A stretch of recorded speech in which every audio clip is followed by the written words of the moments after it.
What's up guys, welcome back. Today we're going to look at rankings for all of the tank specs for the Underpin hard mode fight. If you haven't seen or checked out our video ranking all of the DPS specs on the Underpin hard mode fight, you can hopefully find that linked above and in the description below. You'll also find our 20 plus spec guides for the Underpin hard mode fight in the description below. If your spec isn't there and you want it covered, let me know in the comments below. We only have 2 weeks before the end of the patch, at which point the feat of strength for this goes away and the golden gobshroud skin becomes a 1% drop chance. Given that we're only covering 6 specs in this video, I should be able to paint a little bit better picture when it comes to self-healing and survivability, mobility, CC options, and how easy each spec might find it to break shields. Just like the DPS video, we have 4 ranks here, and in descending order we have just walk in and kill it, pay attention, envy of other specs on this list, and probably your main. Also, given how small this list is, we're going to have the Sunset Ducks background accompany us throughout the video. It also might switch to something else. One thing I'm going to leave out when it comes to talking points per spec is what we're doing with brand, because frankly all of these specs should be running the Easy Build Mechasaur kit and the 3D bioprinter. All of them are attack power specs, all of them will have optimal scaling for the 3D bioprinter, and of course the Mechasaurs are the best curio in the game. Yes, the Mechasaurs pad damage on the bombs and adds, but if you check damage taken by the Underpin, there's still going to be an extremely high amount of damage. And though all of these specs can run Bran as a DPS, you can certainly consider running him as a healer. He will allow you a little bit more breathing room when it comes to focusing on bombs, dealing with the shield, and not having to pay too much attention to your own survival, which is significant enough to require you to kind of pay attention to your normal class resources when it comes to damage reduction and self-healing. You won't need a cooldown rotation or anything like that, but if you get hit by a flamethrower, you should definitely pop your shield wall or equivalent to it, and if you're just running around letting the boss melee you in the back of the neck, you might take a little bit more damage than you're prepared for.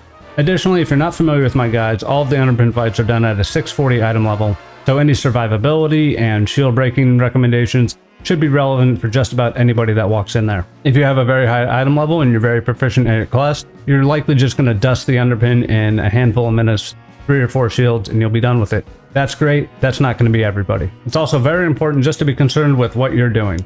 You shouldn't worry about other people saying, oh my god, tanks have it so easy, or X class is so much better than Y class. The fight is difficult, doing it on any spec is a challenge.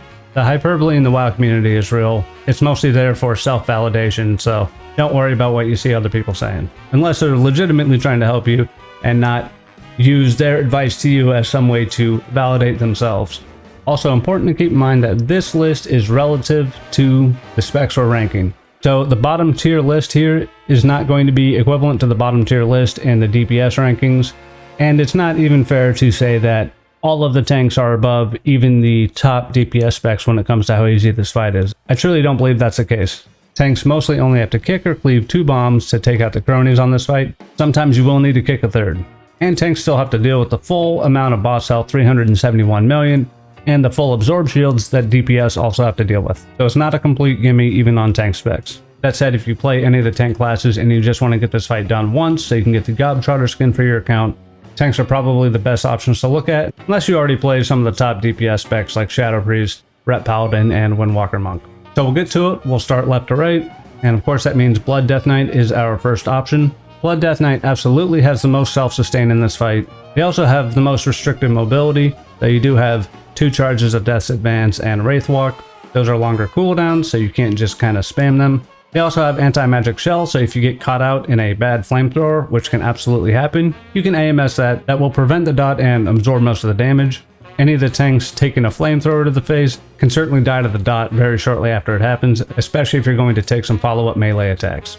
Blood DK also has a few buttons you can hit if you just need to run around and kick bombs. Just letting the boss freely melee you is never a good idea, but if you are running around kicking bombs, and you need to focus most of your attention on that, Icebound Fortitude or Vamp Blood are good buttons to press just to buy yourself a little bit of room. You can Death Pact or Ghoul Sack for a heal, potions are fine, and even if you get extremely low, right, like 1 Death Strike's just going to bring you right back up. So it's not really a problem. I just want to emphasize that you can get beaten to death on this fight. DK also has a ranged stun, Asphyxiate, which they can use on adds, and you also have Blinding Sleet and AoE Blind if you're running around in melee trying to kick bombs and all of the adds are trained on you. So not a bad button to press if you need a little breathing room. And compared to some other specs, Blood actually has a little bit more trouble breaking the shields. You have a pretty strict melee range requirement for doing damage during the shields. You do have Blood Drinker, which can be used at ranged and while moving. This is pretty much your only option if you have to run on melee during a shield. You'll find the most success with the Sandland Hero Tree, This gives you a proc that changes your Heart Strike into Vampiric Strike, which is a much stronger ability that does shadow damage, and allows you permanent access to Vampiric Strike during Dancing Rune Weapon. Dancing Rune Weapon, however, is a 2-minute cooldown, though that cooldown is reduced by 5 seconds each time you lose a charge of Bone Shield. So you gotta make sure the boss melees you a little bit, and you should be using Tombstone and Bone Storm to quickly eat up 5 charges of Bone Shield. Combined, they'll give you 50 seconds of cooldown reduction, and that means you only need to manually lose 4 or 5 Bone Shield charges to make sure that Dancing Rune Weapon is up for every shield. So there's a little bit of work there to break the shields, so we're gonna have a little bit of a controversial pick right out of the gate. So taking all of that into consideration and how I feel about the remaining 5 specs, I'm actually gonna put Blood Death Knight in the pay attention tier. You might think this is a just walk in and kill it rank, but keep in mind that this is relative to all of the specs on this list. I think there's at least 1, maybe 2 other specs that will have a better time on this fight. And I do think it's easy for people that are very proficient in a spec, or for certain specs to be perceived as this silver bullet for a given challenge. Blood Death Knight is certainly a spec you can go in and have a lot of success with, but at a mid to low item level without a lot of experience, you still might struggle to perform some of the things on this fight. Tanks can't stand in munitions, so the strict range requirement on breaking shields is a little bit of a handicap there. The lack of cooldowns for breaking the shield is also a little bit of a handicap, and the requirement of having to make sure that you have Dancing Rune Weapon up for each shield, maybe not true for higher item levels, is reason enough for me to put it in this rank. So let me have it. I know I have blasphemed. That's okay. Moving on. Next we have Brewmaster Monk. Brewmaster might be the king of mobility on this fight, potentially rivaled by Demon Hunter. You're basically comparing 2 Cheap Torpedoes and Tiger Celeste to 2 Infernal Strikes and Vengeful Retreat. There's also a unique mechanic that all monks can bring to a fight, and that's Hasty Provocations. This is a talent in the class tree that gives 50% additional movement speed to any target you've taunted. This can be an extremely useful tool for positioning the Underpin. A lot of times, especially near the curved area of the fences, he can be caught out kind of equidistant between both sides of the fence, and that is one of the things that can cause adds to split spawn, 2 over here, 3 over here, etc. Being able to taunt him over and get him to you ASAP is a really overlooked benefit to this fight. You'll generally want to keep the boss 15 to 20 yards away from the fence, so that when he spawns his cronies, the 5 closest spots will all be in a row, especially near that curved area. But a bad jump on brand can lead to this out of position scenario where you are making more work for yourself than you need. Yes, tanks have an easier time with bombs, but everything on this list is a tank. So that extra control on boss positioning, which is the core benefit of having good mobility on this fight, goes to Brewmaster there. Brewmaster historically has not been a very big self-healing class. Now, they've been a very big physical damage mitigation class, and that's great, but these days you have Expel Harm on a low cooldown, you have a 10-second cooldown on an instant cast, Amplified Vivify. So really you can top yourself off or get yourself most of the way there, even at range, which is not something even Blood Death Knight can do without a long cooldown, which is really something only Prot Paladin can also do with regularity. Guardian Druid can to a degree, but Frenzied Regeneration is a longer cooldown. You have way more access to Word of Glory and Expel Harm Vivify. Brewmaster also brings Paralyze to the fight. This is a 45-second cooldown, meaning it will be up for every wave of adds. That just shuts down one of the adds, probably long enough for you to deal with it. Paralyze is not broken by bomb damage, it is broken by your damage, but another useful tool that kind of takes the heat off you there. Touch of Death can serve a similar purpose. If you need to take down an ad and you're between bombs or there's nothing right next to you and you've got one ad with just a little bit of health left because for whatever reason 2 bombs didn't take it out, you can take that ad out, get a little damage buff for yourself, and then move on with your business. Talented, it's a 90-second cooldown. I like to say chop chop every time I touch a death and ad. And you also have Leg Sweep. It'll be up for every set of ads, and every tank has one of these buttons. They are varying cooldowns, but they're mostly up for every set of ads, and Leg Sweep has a little bit of advantage there with that increased range. And as far as breaking shields, it does suffer from the, I have a 1-minute cooldown for this thing, and the shields are closer to 52 to 55 second cooldowns, depending on how quickly you break the previous one.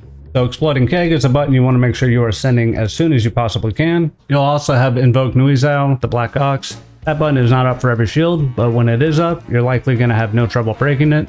Without Nuizao up, I would put your shield breaks on par with Death Knight, meaning half the time you're going to have a little bit easier time.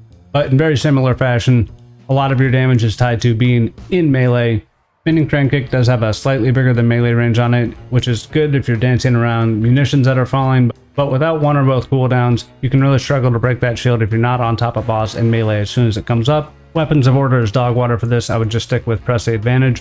And really, I want to put this not much lower than Blood Death Knight, but we do have 4 tiers, and while Brewmaster does a lot of things very well, S tier mobility, second or third best self-sustain. I think the inability to have strong cooldown for every shield is what puts it in this envy category. You could trade any number of the other tools for just one cooldown, 45 seconds, that's up for every shield. Even just taking 15 seconds off of the exploding keg cooldown, I would trade Touch of Death, Paralysis, Tiger's Lust, Hasty Provocations. Those are all very nice, but you could take all of those away. It would not affect Brewmaster really too much, but getting a munitions overlap without Invoke Nuizao, it just doesn't have cooldowns. Brewmasters are envious. We're gonna put it there. I know, you've done this on Brewmaster and you think I'm stupid. Those can both be true and I can still be right. Go ahead, leave that comment. Don't get filtered though, there's like an auto filter, so if you swear, we might not see it, and I don't always turn on all the comments like as quickly as you can. But I do want to hear how much you hate that I put it in envious. Then they got Guardian Druid. And I think we're going to make some enemies with this one as well. So what does Guardian Druid do well? If you can bring yourself to spec out of Wild Charge and pick up Tiger's Lust, I think you have equivalent to S tier mobility, maybe just under Brewmaster. Bear Druid does do good sustain with Moonfire and 5 stacks of Thrash. They're another spec that has this like 1 minute cooldown for Convoke the Spirits, right? Which means, especially with it being a 4 or 5 second channel, that if you don't cast this early, but then you break a shield very quickly, you're going to be in a scenario where you have 15 seconds left and the next shield has come up. That said, Lunar Bear does have access to a for certain under 1 minute cooldown on Lunar Beam, and Lunar Beam is sufficiently powerful. And also Incarn is certainly nowhere near a 1 minute cooldown. It's 3 minutes with cooldown reduction if you spec into that. We'll bring it up for every other shield. Incarn is powerful in that fashion. Same thing with Rage at the Sleeper, that's a hard 1 minute. Now you could do something like alternating Convoke and Rage at the Sleeper to make sure you have one up for every shield. I do think a very understated aspect of this fight is that the shields are less than a minute long. I see it all over the place. Oh, Demon Hunter has this perfect 1 minute cooldown for breaking shields, or Convoke is a perfect 1 minute cooldown for breaking shields. It's not the case, right? Especially if you break that shield very fast, you are going to have 10 seconds on that cooldown coming up on the next shield. So I do think the answer for Bear is still doing Chosen of a Loon, backing into a very strong Lunar Beam, and taking all of the Maul talents that you can. I think you are planning your cooldowns a little bit more on Bear than you are other classes. And while they do keep a little bit of pressure up on the boss when they're not in direct melee damage, and Thrash has a little bit bigger than melee range on it,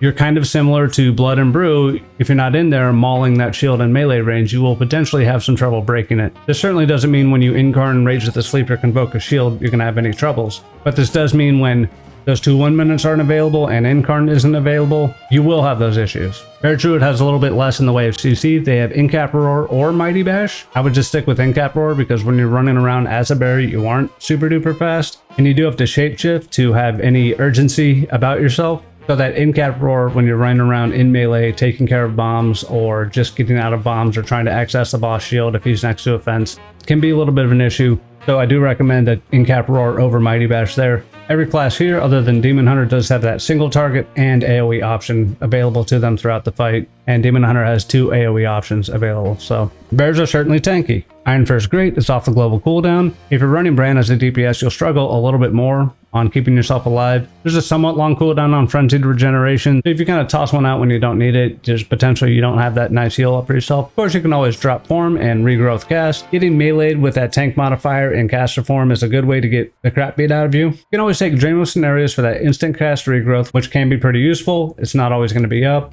You'll have Renewal, which is a wonderful heal off the global cooldown, 90-second cooldown for 1/3 of your health, but you're not like death striking your health back. You're not just like popping Word of Glory after you've built up the necessary holy power from 30 yards away, right? Like you'll have a little bit more of an issue than some specs when it comes to your self-healing. One of the specs that you might want to consider using Bran as a healer, and in that regard, I would penalize Bear a little bit compared to the other classes. I think you're going to have a slightly easier time on shields than Brewmaster. I think your mobility is sufficient, though worse than Brewmaster. You will have Barkskin and Survival Instincts to shore up that slightly less access to self-healing. Considering your other options, I think Guardian Druid is probably your main. A lot of tanks play all the tank classes. I think if you even play 3 of the tank classes, you're going to find that you have a better option. You can certainly do this fight as a Guardian Druid. I love Guardian Druids. My partner is a Guardian Druid, no shade there, but it's her main, right? Main tank class at least. I do think that's what's up. Protection Paladin. So what are we doing here? So let's talk about mobility. You have 2 charges of Horsey, and you can spec into Blessing of Freedom being a 30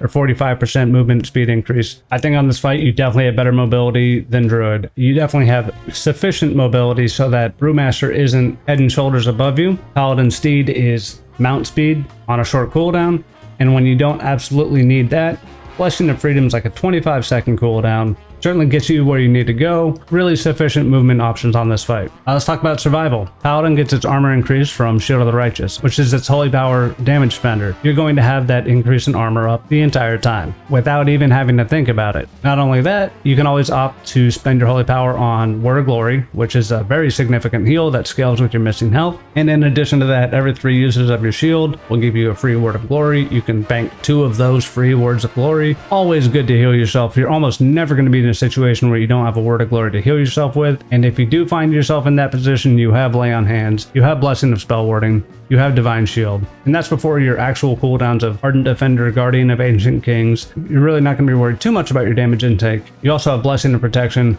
which just allows you to take a nice 8-second break from melee damage. Yeah, he'll go melee Brand, but he'll be back before he kills him probably. On top of all of that, your primary holy power generator is Judgment, which can be used at range. Hammer of Wrath if you have a proc, a low health target, or if you have Avenging Wrath active. You really are good on the self-healing there. You have a low cooldown single target stun, the longest single target stun in the game that isn't brought by Rogue. You have an AoE disrupt with Blinding Light, and then shields. Prot Paladin is pretty well set up to break shields. You're likely going to play Templar, and I would recommend it. You'll have a 40-second Eye of Tyr, which itself is a little bit of a nuke. That'll also proc your Hammer of Light, which is a much bigger nuke. And you also have Divine Toll, which can be spec'd to be a 45-second cooldown. Divine Toll, through another Templar talent, will grant you 3 charges of 100% increased damage to Judgment. So you're going to roll up, you'll have Avenging Wrath or Sanctuary up for every other shield, but for every shield you'll have that Eye of Tyr, Hammer of Light, Divine Toll, 3 Judgments, potentially a proc Hammer of Wrath even if you're outside of wings, and everything there with the exception of Eye of Tyr can be used at ranged, meaning you'll have very little trouble when it comes to breaking shields. I think at 640 item level, if you're comparing it directly to Dancing Rune Weapon up for Blood Death Knight, with the Blood Death Knight being able to just sit in melee, they'll have a slightly easier time breaking that shield. They won't be able to cast any of those Vamp Strikes from outside of melee range, and in a pinch, you can just sit in Blessing of Spell Warding or Divine Shield, and even let the munitions rain on top of you as a paladin. You also have a passive Light's Deliverance, which stacks up to 60 based on Empyrean hammers that just randomly fall when you do stuff as a Templar. If that overlaps with the shield and you get a second Divine Hammer, you're absolutely breaking that with very little sweat. Kinda no issues there. I think Paladin has sufficient mobility to rival Brewmaster or Demon Hunter when it comes to what this fight requires of you. I think self-healing that rivals and matches Blood Death Knight when it comes to this fight's requirements, given that you can build up to and cast it at range on yourself, get free procs just from doing your damage rotation, and even heal Brand if you want to heal Brand for whatever reason. I think on Prot Paladin, you just walk in and kill it. You'll absolutely bring the damage. You'll have no issues on this fight. I really do think you just walk in and kill it on Prot Paladin. I think it has no real weaknesses on this fight. Demon Hunter. I already know what people are going to say. So what does Demon Hunter got? Demon Hunter does have really good mobility. You have Vengeful Retreat, you got the 2 Infernal Strikes, passive additional movement speed from your class tree. You also have the Hunt, which is a giga long charge. You also have Fellblade, which is kind of too short to be this wonderful like movement ability, though it is kind of like a little charge. That's mostly going to be used for Fury and to be sucking up souls as an Aldraki spec. That said, I would recommend Fellscarred. That's going to play a little bit better for your shields. You'll have a pretty easy time breaking shields on Demon Hunter, certainly in the top 3. Some people might say it's absolutely the best. I would argue against that. I don't even think Paladin's the best, spoiler alert. It's certainly up there. Sigil of Flame, Sigil of Spite, The Hunt, Beldev, Soul Carver, Fiery Brand maybe. You do have the options there. That's fantastic. I do think so much of your damage is loaded into those buttons that when you're saving those all exclusively for shields, you're not really doing damage in the downtime. You also got to keep in mind that the Hunt is not up for every shield. Sigil of Spite is 1 minute, so again, you can get yourself in a situation where you press it late or you just break a shield real fast, 52 seconds away from the next shield, and you're not going to have it until very late in the shield, which would then push it even further back on the following shield to the point where it will get outpaced if the fight lasts long enough. It's not the biggest deal in the world, and I know I'm going to make the Demon Hunter bros a little mad when I say this, but compared to all the specs here, ranking survivability and self-sustain, and this is for anybody who watches this. If you're a Demon Hunter bro and you've never had an issue staying alive on this fight, I applaud you. I think that's probably true of a lot of people that play Demon Hunter a lot. But when we're talking about which spec would you pick to do this fight on, of these classes, I think Demon Hunter can absolutely get themselves into situations where they can't heal themselves or they're taking a little bit too much melee damage. Demon Spikes is like the worst active mitigation tool in the game. Kind of gets better in AoE, but it really is not great for single target. The armor increase is a little underwhelming. Yeah, you have a near invincibility button with Metamorphosis. That's a little bit longer cooldown, and you're probably saving Feldev to deal with the shields. And if you're not, you got to make sure you have the Fury to activate Feldev. You can put yourself in a position where you're getting bashed up, you don't have the Furies to I-Beam or to Soul Cleave, or you don't have the Souls to Spirit Bomb to get your health back. It's a little bit more work than every class on here. And it's okay that it's a little bit more work. It really is. You also have the issue of pressing Spirit Bomb, and then there's like a 1 second delay before you actually get the heal. We're talking in terms of practicality, pragmatism. They're just a little bit worse at it. And yes, you can press buttons and be back at full health and be under meta and be totally fine. I know I'm going to have all of the week 1 bros say that, oh my god, Demon Hunter was like the first class to do this or whatever. It's kind of a non-point. Every class did this in the very first week. Demon Hunter just was able to manage the cronies up in the stands and the incoming damage from that a little bit better than the rest. And frankly, that's much more to do with its passive magic damage mitigation options. People were running biofuel in that first week and trying to kill the fight in under 7 minutes at that item level, which was not likely to happen with Bioprints or Mechasaurs, as a lot of people didn't even have the rank 4 Bioprints or Mechasaurs. Biofuel was still that 2% buff per stack, just a reduced duration. I don't really take the Vengeance Demon Hunter Tuesday kill of the Underpin with much value when we're talking about a tier list, especially when every other class did it within a day or two of that, when there's no real difference. So I'm gonna say it.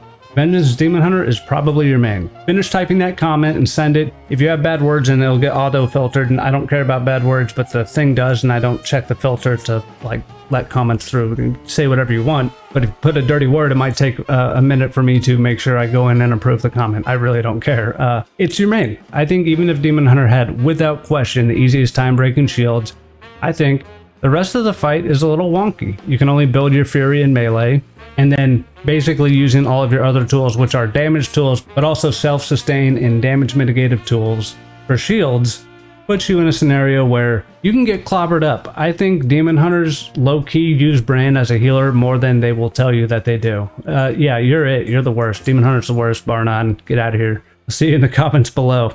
That brings us to Protection Warrior. So Protection Warrior doesn't have really great mobility. You have Heroic Leap, that's great. You have Charge, but that's only getting you back to the boss or back to an ad. And frankly, when you're trying to move the boss from one area to another, Charge really isn't an option to do that. 30-second cooldown on Heroic Leap, and you only have one of those, so it's kind of lame. I would put you on par with Blood Death Knight and Bear Druid mobility when it comes to this fight. So again, the context is always in this fight, right? You can say, oh, Druid, the mobility is... No, it's not, right? Like, you're in bear form, you're doing this fight as a bear. You have Tiger Dash, and that's kind of it. So, and that's even a longer cooldown than Heroic Leap. We're talking Blood DK, Bear Druid mobility on this fight. I guess you have 3 charges with Shield Charge, but that's fine. CC options. You have a very low cooldown on Shockwave, which is like your AoE CC. You gotta kind of hit it in a line to make sure you hit more than 2 targets. It does have a frontal requirement, so again, these AoE CCs aren't like the deal breakers, but they're good tools to have. And you do have Stormbolt. You could have triple Stormbolt. I wouldn't find that the reason to spec Mountain Thing. And Warrior, not known for its self-healing necessarily, but what you do have is the highest base armor, the highest base chance to block, a 25-second cooldown on Impending Victory, which is 30% of your health. You have Ignore Pain, which is a nice absorb shield that'll pad your health. And you have Shield Block. So you're just kind of by default taking the least amount of damage on this fight. Probably comparable to Prot Paladin when you consider that you actually have to cast Shield Block. Though you do get a free cast of it with Shield Charge. So, you know, probably a bit of a wash there. But the incoming damage mitigation is very passive. You have Shield Wall if you absolutely need it. You probably won't need it. You have Demoralizing Roar, but you'll probably use that for shield phases or not. You could just save it and use it whenever you're running around kicking bombs. You don't need it for shields. It just kind of lines up with shields, gives you a damage boost through a talent. So, you know, people like to throw all of that in at once. So not great mobility, best damage mitigation, sufficient self-healing, and you are absolutely going to wreck the shields. You're going to wreck the shields so much. 45-second Demo Shot, 45-second Dragon's Roar. Avatar for every other shield, Champion Spear for every other shield, Demolish and Wrecking Throw. Wrecking Throw is probably enough as long as you're pressing Shield Slam in melee range. I kid a little bit. You can kind of move when you're demolishing, but it's a short cast. You can definitely get it right after you sidestep a munition. So you're not too worried about having to spend the whole shield uptime in melee despite all of your attacks being pretty melee prohibitive. You don't find yourself in a situation where you're hammering the shield for 10 plus seconds like Blood Death Knight or Brewmaster. You're really just popping those shields and moving on with your life. And a 45-second cooldown on those 4 abilities means that you are going to pop every shield every time and they will be up for the next one. There's none of this 1 minute shenanigans where, oh, you know, I hit it late and then I broke the shield like halfway, so, you know, I have to wait 8 seconds into the next shield to use it. No, 45-second cooldown. It's up for every time. It's just like prot paladin. You're going to break shields easier than prot paladin. You'll probably break shields easier than demon hunter too, because you don't even have to think about it. Just those 4 buttons: demo, dragon's roar, demolish, wrecking throw. Absolutely gone. I think with that passive mitigation combined with sufficient enough healing and absorb shields through ignore pain, and you walk in there and you kill it. Maybe even easier than prot paladin. I'm putting it ahead of prot paladin because prot paladin has comparable cooldowns. It is about half the cooldowns you have for each shield. You are going to be doing a little bit more work. You might encounter almost not breaking the shield a little bit more often on prot paladin. That's the ranking. If you want to walk in and kill it, make sure you have a shield equipped. If you just want to go in there and have to pay attention to a couple of things, you got Blood Death Knight. Brewmasters are jealous AF. Bear Druids and Vengeance Demon Hunters are probably your main. Just let me hear. I know. There's so many mad people and it's okay. I get it. Like, I totally get it. I'm sure somebody has this list inverted. I know we had a commenter say that they went in on Blood Death Knight with a 1-button rotation and did just fine. Shout out to Blood Death Knight 1-button rotation commenter there. Yeah, I stand by this. Let's go. Let me hear it. I'm sure I lost some people on this one. This channel is called Tanks for Watching. I primarily play tanks, so I think I really do have an eye for this. If you're any of these specs and you disagree, tell me about it, and then tell me if you have like similar or equal experience on the other tank specs. So if you're a prot paladin or warrior and a demon hunter, and you think demon hunter blows the other 2 out of the water, let me know, and I'd really love to hear about it. I don't really see anybody really comparing the classes in this much depth, and I had a blast doing it. I really do. I love talking about this stuff. Even if you all think I'm wrong, I just love talking about the game. I love talking about the tanks. Most specs aren't tank specs, and I like to cover most specs. So, you know, by default, we don't get to do as much tank stuff as we want. Maybe we'll get into some dungeons next season a little bit more, but really looking forward to season 3. I think we'll do a very early tier list for tanks, healers, and DPS on the season 3 fight to kind of predict where we're going to be at 2, 3, 4 months down the line, because I didn't do it this time, and honestly I probably would have put it at about this early on. Again, that's probably cope. Let me know what you think in the comments. I had a blast doing this. I hope you have a good time listening to it. All the healer rankings coming out shortly after this one, so be sure to subscribe to the channel and enable notifications so you can stay in the loop and be notified when the next video comes out, as well as our season 3 guides and predictive tier lists. Really looking forward to that. Only a couple weeks left. Good luck on your fights, guys. Let me know how it's going. Let me know how much you hate me. Let me know how much you agree with me. And as always, thanks for watching, and I hope you have a great rest of your day or evening. Peace.